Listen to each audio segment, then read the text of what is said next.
Everyone, welcome to my mock interview. I'm gonna start with my first question. The first question is tell me about yourself. I'm Changxin. I'm a second year student in software development and network engineering program at Sheridan College. I hold a bachelor degree in aircraft design at Beihang University in China. Studying at Beihang University had laid a solid foundation for me and helped me to learn better now. I had many work experiences in different positions, such as engineer, salesperson, auto mechanics. These work experiences are not directly related to software development, but these experiences did give me strong communication skills, collaboration skills, and how to work as a team member. My previous car maintenance job made me interested in how the car computer application control the car, which in turn made me determined to learn software development. In Sheridan, many students find it hard to learn Java. As a quick learner, I learned Java very well, so I helped many classmates improve their Java ability. Because I enjoy helping people in Java learning, I think this Java teaching assistant is especially suitable for me. The second question: what qualification do you have that make you feel you will be successful in this position? I possess an in-depth understanding of Java programming methodology and principles, especially programming logic and basic data structure and algorithm. I'm a patient and attentive listener with good communication. I had taken many courses like Java SE, Java EE, web development, fundamental software design, data design, and implementation. These courses gave me strong, solid skills to be a Java teaching assistant. I had many experiences to help students to learn their Java better. Last semester, one of my classmates failed his midterm, but with my help explaining concepts learning in class, he successfully passed his final exam. I have also explained Java to another classmate, and she passed her summer Java course, in which she encountered a great difficulty previously. I also helped many classmates to debug their code, which they could not figure out the problem after many hours. The third question: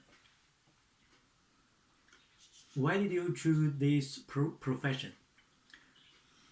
As I said, my previous job as a auto mechanics, I, I, I was very interested in how car computer software control the car.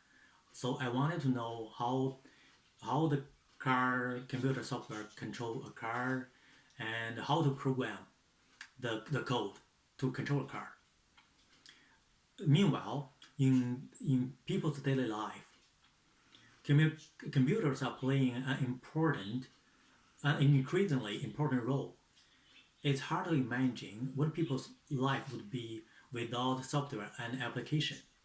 So I want to learn how to develop software to provide more convenience to people's lives.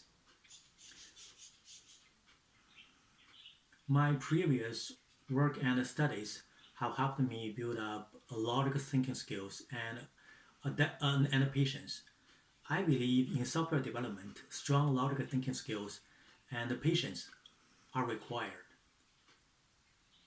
When I was repairing car, sometimes I spent a lot of hours to figure out what the problem, where the problem, and how to fix the problem. Similarly, when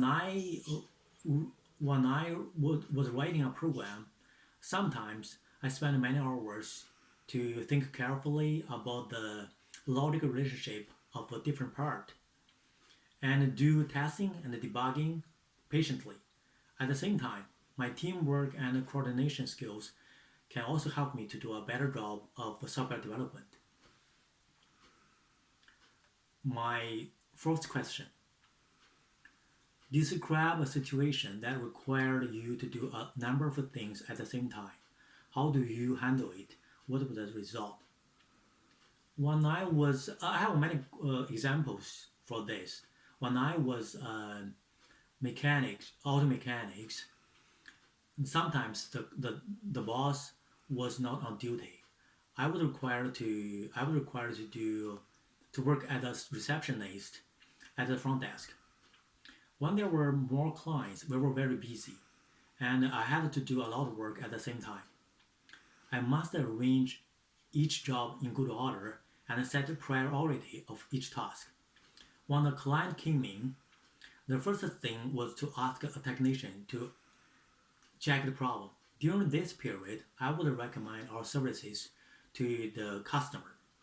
When the technician figured out the solution, I need to check the price of the part immediately and quote it the customer. If the customer if the customer agreed the offer, the technician started to disassemble the parts. During this period, I would immediately place order of the parts to make sure the faster delivery. Then, after that, I would start to serve another customer. From time to time, I would go to the workshop to check the maintenance of the vehicle and tell the customer the progress of the repairment. When I was not busy at the front desk, I would go to the shop to help with repairing. Although I worked under high pressure, the guests and boss were very satisfied with my efficient work. The last question is describe a team experience that did not work well. How did you handle it? The example I would like to give happened in last semester. Last semester we had a 5 student group, and we were required to design a user interface for a mobile application. Our first deliverable was not satisfactory, and the professor gave us a 50 point. We had to find out the problem and improve. I read the professor's comment carefully, which said that our app is no different from KGG. I knew that the main difference between our app and KGG is that our with our app, the transactions require installation and storage services at a cooperative physical store. Then we went to the professor together and I explained the situation to the professor. She agreed.